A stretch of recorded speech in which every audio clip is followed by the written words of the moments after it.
evening and welcome to Up South. Our top story today is from Tamil Nadu, where on Saturday an important court verdict will be delivered in Tamil Nadu Chief Minister Jayalalitha's disproportionate assets case. But if the Tamil Nadu Chief Minister is worried about it, she is not showing it. In fact, she has been campaigning hard for the by-polls to the local bodies in Tamil Nadu, where she is specifically targeting the BJP. The DMK is not contesting these polls, which makes it an AIADMK versus a BJP affair. The verdict on Saturday, which will be delivered in a court in Bangalore, is crucial as it could determine Jayalalitha's continuation in office. With the Supreme Court judgment stating that lawmakers sentenced to more than 2 years in jail should be disqualified even if they have appealed to a higher court. This is what political analyst Jnani Shankaran had to say about the 20th September verdict. She doesn't want to even have one defeat, which could kind of dampen her prospects in the next 2 years and could give a leverage to the opposition parties who are waiting for at least one opportunity to show that people are losing faith in her. So she doesn't want to even give one little chance. So she is very desperate to win every election. Meanwhile, on the ground, the BJP versus AIADMK skirmishes continue, with BJP leaders alleging that the AIADMK leaders are distributing cash, an allegation the AIADMK has refuted. பணம் கொடுக்க சென்ற பொழுது அந்த பணத்தை பொதுமக்களே எதற்காக எங்களுக்கு வாக்குக்கு பணம் கொடுக்கிறீர்கள் என்று கேட்ட பொழுது தட்டி கேட்ட பொழுது வாக்குவாதம் நடந்திருக்கின்றது. அந்த சமயத்திலே அந்த பணத்தை கீழே போட்டு சென்றிருக்கின்றார்கள். அந்த சம்பவம் அறிந்து நான் அங்கே சென்ற பொழுது. Joining me now from Chennai is my colleague Shisha Reddy, also Rohini Swami joining me from Bangalore. Shisha, is there a sense of nervousness in the AIADMK camp that the verdict could be huge? Is it likely to cast some kind of a shadow over the polling process to these local bodies? Though there seems to be some sort of a tension among the party cadres, but the party supremo Jayalalithaa is just telling that all is well. Even when we look into the way that she has been campaigning yesterday in Tuticorin and today in Coimbatore, it just seemed like everything is fine with the AIADMK, and she's trying to send a strong message to the party cadres that there needs to be no tension, that she has been the strong member who has been actively in the party, who has been trying to put up a strong and brave face, though the case has been going on, and though the AIADMK party members are also very strong and sure enough that this will not come against her.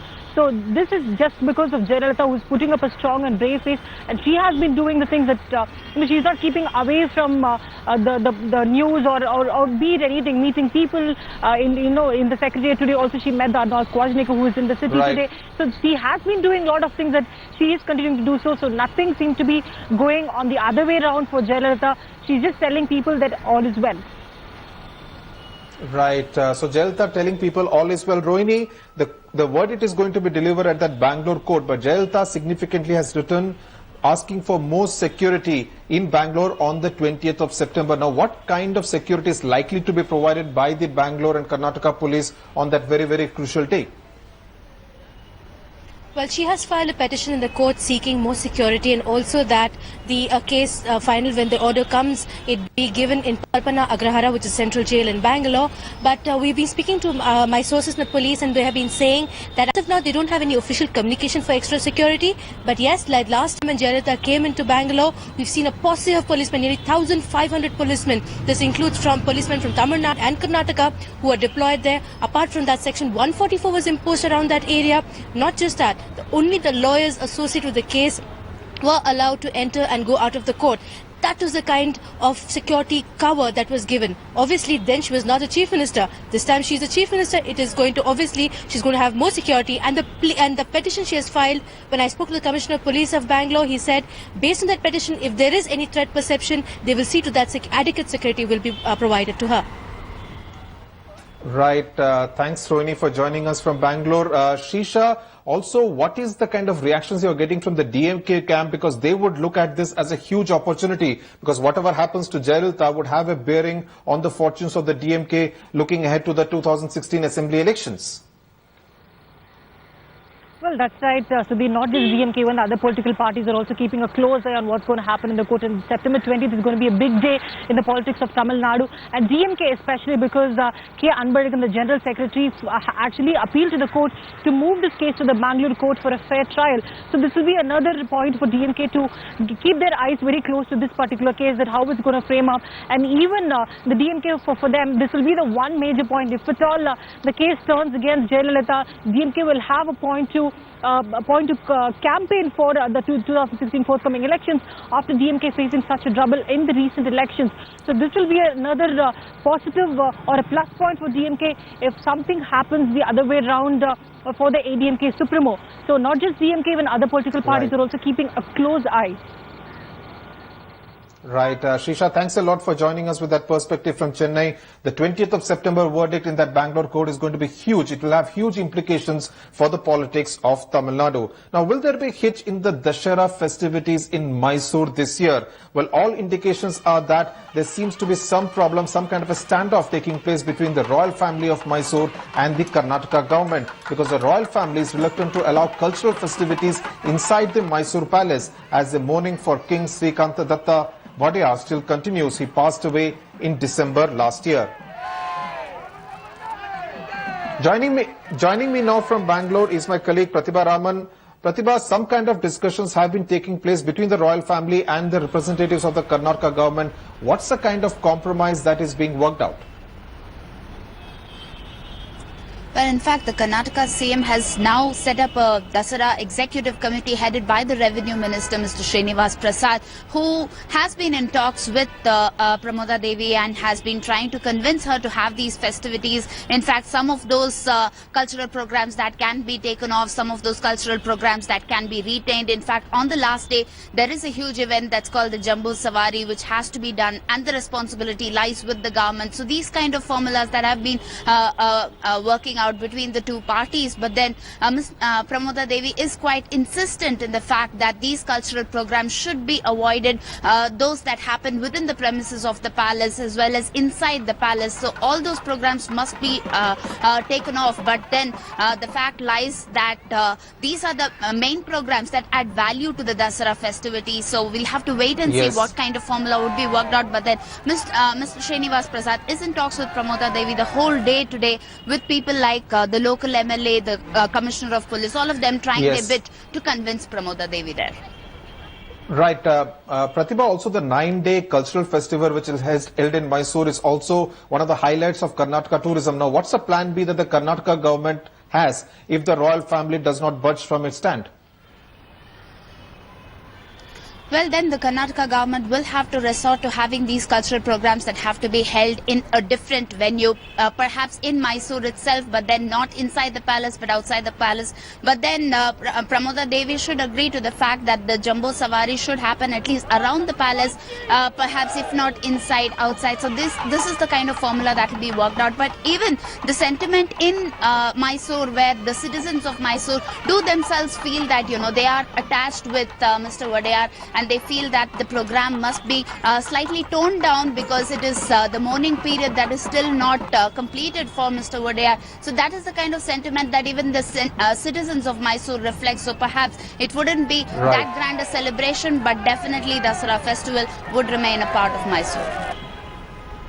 Right. Pratibha Raman, thanks a lot for bringing us that report on this very important event in the calendar of Karnataka, the Mysore Dasara festival. Let's see whether it happens with the same grandeur or whether it will be scaled down as a mark of respect to the former king of Mysore. Is it some kind of a trendsetter or just a mere photo opportunity or a gimmick? Those were the kind of questions that Chandrababu Naidu's decision to have a e-cabinet evoked. In fact, all the ministers in the Andhra Pradesh cabinet were asked to leave their files and papers behind and in fact log on to their iPads for this first of its kind meeting in Andhra Pradesh, a first of its kind e-cabinet meeting.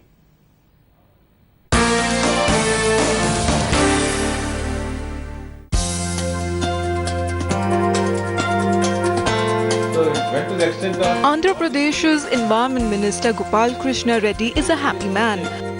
After all, he was part of his Chief Minister Chandrababu Naidu's Green Initiative to hold a paperless e-cabinet meeting.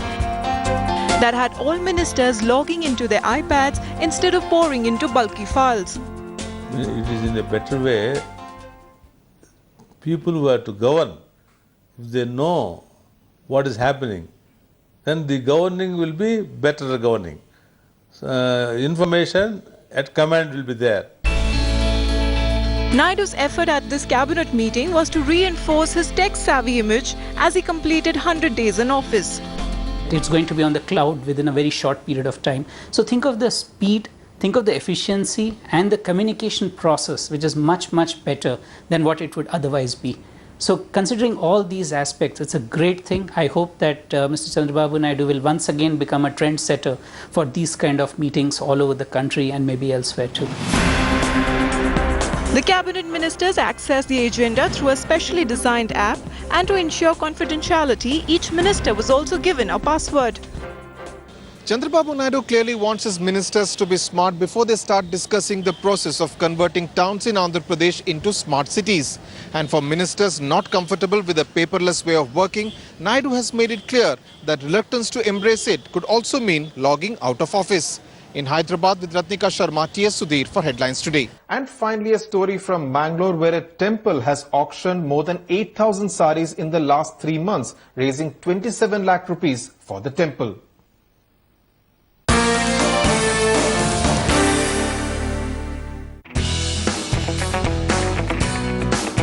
It is indeed a sorry state of affairs at the Durga Parmeshwari temple in Mangalore in coastal Karnataka.